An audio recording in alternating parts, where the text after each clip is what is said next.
तो स्टूडेंट्स हम अपने सेगमेंट को आगे बढ़ाते हैं वर्क डन को, और यहाँ पर हम देखेंगे अगर हमारा वर्क डन अगर किसी एंगल पे हुआ तो फॉर एग्जांपल जैसा कि आपको इस डायग्राम में दिख रहा है, a person is pulling this tray कह लो या कार्ड कह लो जो भी है, बट इस बार ये गाड़ी आगे की तरफ जाएगी, ये कार्ड आगे की तरफ, इसका डिस्प्लेसमेंट का डायरेक्शन आपको दिख रहा है, यहाँ पे एक वैल्यू दी हुई है but I am particularly talking about the direction, तो डिस्प्लेसमेंट का डायरेक्शन मेरा इस तरफ है, straight along the ground right side में, बट क्या वो फोर्स भी इसी डायरेक्शन में लगा रहा था क्या?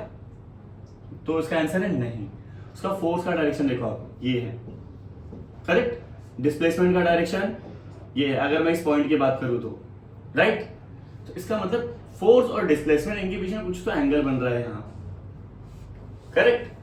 सो वो एंगल के साथ साथ हमें फोर्स का जो रियल फॉर्मूला है वो मिलेगा अभी, when the work is done with a certain angle, और वो एंगल कहाँ होगा? Angle between force and the displacement. So अगर आप पूछो कि ये थीटा, थीटा मतलब होता है ये ग्रीक लेटर है, ये theta, this is a Greek letter जो हम यूज करते हैं किसी भी एंगल को शो करने के लिए।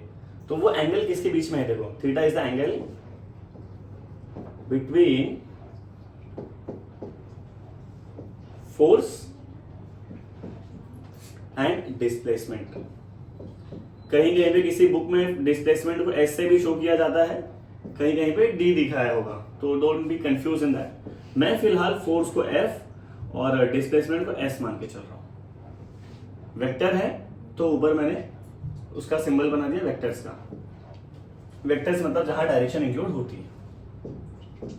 चलो इसके फॉर्मूला की बात करते हैं हम लोग, जो कि वेक्टर फॉर्म में आता है। सो वर्क डन का जो फॉर्मूला है that is W is equals to F dot S। I repeat, इसका फॉर्मूला क्या है? F dot S। ये वेक्टर्स का ना डॉट प्रोडक्ट है, इससे हम स्केलर प्रोडक्ट भी कहते हैं। 9th वालों को थोड़ा कम समझ में आएगा, 11th 12th में जिसने वेक्टर्स पढ़ा है उससे ज्यादा समझ में आएगा। तो 9th वाले सिर्फ इतना समझ ले, 9th 10th वाले की जब ये डॉट लगेगा दो वेक्टर्स के बीच में, और ये फॉर्मूला हम न्यूमेरिकल में यूज नहीं करते, तो मुझे वो स्केलर फॉर्म में लाना पड़ेगा। आई रिपीट, ये है वेक्टर फॉर्म। जिसने अभी तक वेक्टर्स नहीं पढ़ा है वो सिर्फ सिंपल लैंग्वेज में समझ ले कि ये वेक्टर फॉर्म न्यूमेरिकल में यूज नहीं हो सकता, आपको उसका स्केलर फॉर्म लिखना पड़ेगा। तो जब यहां बीच में डॉट होगा ना तब कॉस थीटा आएगा, अगर यहां बीच में क्रॉस होता तो साइन थीटा आता, ये रूल है, और 11th 12th वाले आपको पता होना चाहिए rule. So since this is a dot product, तो मेरा वर्क डन जो है W that will be equals to F S cos theta. यहां डॉट था इसलिए मैंने cos थीटा यूज किया, अगर वहां पे क्रॉस बना होता तो मैं साइन थीटा लेता। So, आपको जो रियल फॉर्मूला वर्क डन का याद रखना है तो वो ये है, this is the scalar form, ये न्यूमेरिकल में यूज होता है। सो आप इसे कहेंगे कि ये हमारा मेन फॉर्मूला है।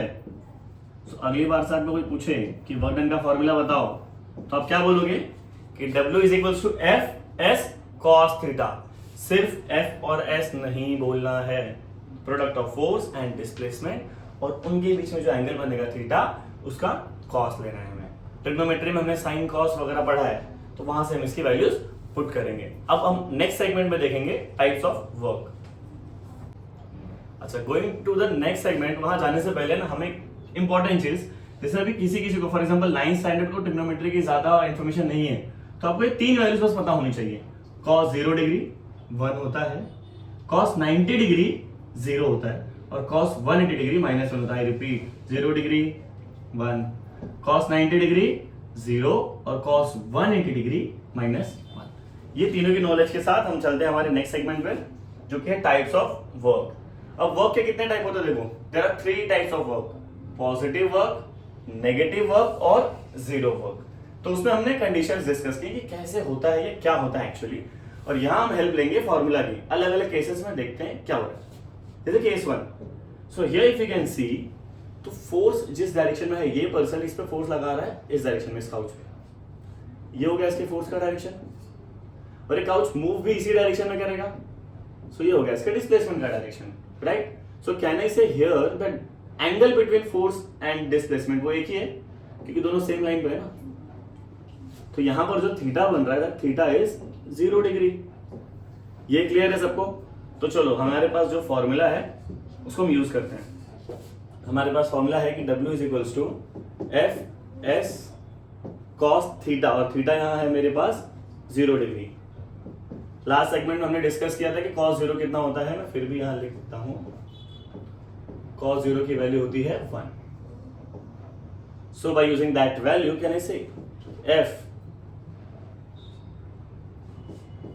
Into S into 1। At last जो मुझे वर्क डन मिलेगा यहां से, उसकी वैल्यू सिंपली आ जाएगी W is equals to F into S. ये मेरा पॉजिटिव वर्क डन है। यहां क्या होगा, आपको याद क्या रखना है, कंडीशन क्या है कि फोर्स और डिस्प्लेसमेंट दोनों का डायरेक्शन सेम होता है। I repeat, positive work done कब होगा, when force and displacement are in same direction. यहां हम लिख लेते हैं, here force and displacement are in same direction। तो इसकी वजह से हमारा थीटा कितना हो गया था, थीटा हो गया था आपका 0 डिग्री, और cos 0 1 होता है। आपने वैल्यू पुट कर दी, आपको लास्ट में ये मिल गया फॉर्मूला। नेक्स्ट केस में बढ़ते हैं, नेगेटिव वर्क डन।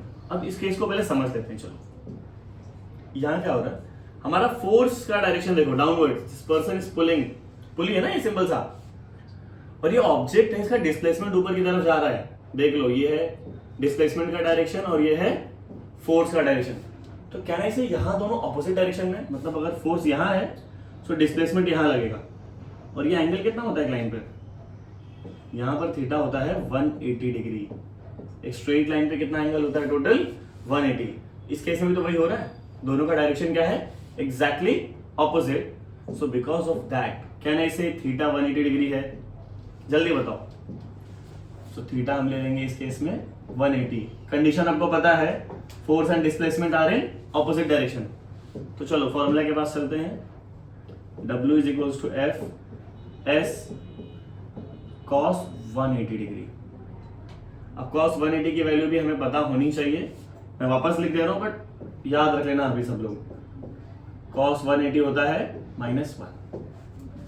तो ये फॉर्मूला क्या बन जाएगा, देखो W equals to F S cos 180 degree के बदले हम लिखेंगे -1, एंड एट लास्ट हमें जो फॉर्मूला मिलेगा that will be W is equals to -FS। आप F और S की वैल्यूज तो पुट कर दोगे, बट आपका जो वर्क डन है वो आंसर आपका नेगेटिव होगा। करेक्ट। तो इस केस में हमें कंक्लूजन क्या मिला, इस केस में हमें ये कंक्लूजन मिला कि when force and displacement are in opposite direction, तो थीटा आपका 180 होगा, cos 180 -1 होता है, वैल्यू पुट कर दिया, हमारा वर्क डन क्या आ गया, नेगेटिव। तो यहां पे लिख लेते हैं, ये केस कब बनेगा, व्हेन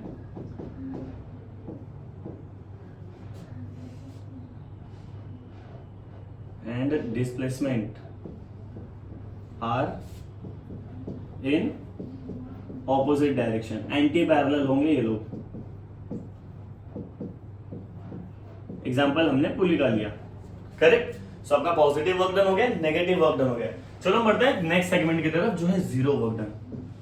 तो जब मैंने डेफिनेशन आपको बताई थी, तभी एक चीज कही थी कि वर्क ये दो चीजों से मिलकर बना है, एफ और एस, और इनके बीच में एक का एंगल भी यूज हुआ बाद में, करेक्ट। तो मैं तो कहता हूं एंगल छोड़ दो, फोर्स छोड़ दो, सब कुछ छोड़ दो, हटा दो। ये जो एग्जांपल है, यहां देखो क्या हो रहा है, एक बच्चा वॉल पुश कर रहा है, a person is pushing a wall. तो इस केस में सबसे पहले मुझे ये बताओ कि डिस्प्लेसमेंट कितना हो रहा है। अब कोशिश करो, देख लो क्या होगा। मैं बहुत फोर्स लगा रहा हूं, बहुत ज्यादा फोर्स लगा करके भी क्या ये वॉल को पुश कर पाएगा, उसको थोड़ा भी मूव कर पाएगा? बिल्कुल नहीं। मैं ये नहीं कह रहा कि फोर्स नहीं होगा, फोर्स जरूर होगा, it will not be equal to zero, but क्या हो रहा है यहां पर, वो ऑब्जेक्ट तो नहीं हिल रहा, इसका मतलब डिस्प्लेसमेंट जीरो है। अब आप क्या करो, यही वैल्यूज यहां पुट कर दो, फोर्स कुछ भी हो, क्योंकि डिस्प्लेसमेंट मेरा जीरो है, तो क्या ये इंटायर टर्म जीरो बन जाएगा, हाँ या ना? चलो करके देख लेते हैं। हमने इस केस में देखा, पुशिंग अ वॉल वाले केस में क्या हो रहा है, यहां कोई भी डिस्प्लेसमेंट नहीं है। सो फॉर जीरो डिस्प्लेसमेंट, बताओ वर्क डन क्या मिलेगा हमें? देखो W is equal to F into zero. अब जीरो किसी भी चीज से मल्टीप्लाई होने के बाद क्या होता है, ये तो हम सबको पता ही है, थीटा कितना है वो फर्क ही नहीं पड़ता, everything will be zero. So zero work done का फर्स्ट केस क्या है कि आपका डिस्प्लेसमेंट होगा ही नहीं, डिस्प्लेसमेंट विल बी जीरो। अच्छा, इसमें एक और केस है, हम एक केस कंसिडर करते हैं जहां we are considering a motion of moon around earth. तो ये मान लो कि ये हमारा अर्थ है, ये हमारा मून है, correct. Motion of moon around earth is because of earth के ग्रेविटेशनल फील्ड, अर्थ का ग्रेविटेशनल फोर्स जो एक्ट होता है सेंट्रीपिटल फोर्स के फॉर्म में। जिसने पहली बार सुना है ये वर्ड सेंट्रीपिटल फोर्स, तो बस आप इतना समझ लो कि वो सेंटर की तरफ एक्ट होता है। तो इस पे जो फोर्स लग रहा है वो इस डायरेक्शन में जा रहा है, टुवर्ड्स द सेंटर। और जो मोशन ऑफ द ऑब्जेक्ट है वो कुछ इस तरह से, और इन दोनों के बीच में जो एंगल बन रहा है दैट इज 90 डिग्री। हाँ या ना? In this case can I से थीटा 90 डिग्री है? जी बिल्कुल है। अब हम वैल्यूज पुट करते हैं और देखते हैं कि इसमें आंसर क्या मिलेगा हमें। So W is equals to F S cos 90। cos 90 की वैल्यू हमने देखी थी, कितना होता है जल्दी बताओ, मैं यहां लिख भी देता हूं। cos 90 is 0। सो ये भी हो गया W is equals to F, कितना भी हो डिस्प्लेसमेंट, कितना भी ज्यादा हो, मल्टीप्लाई होने वाले ये लोग जीरो से। सो आपका जो लास्ट आंसर आएगा वो भी आएगा जीरो।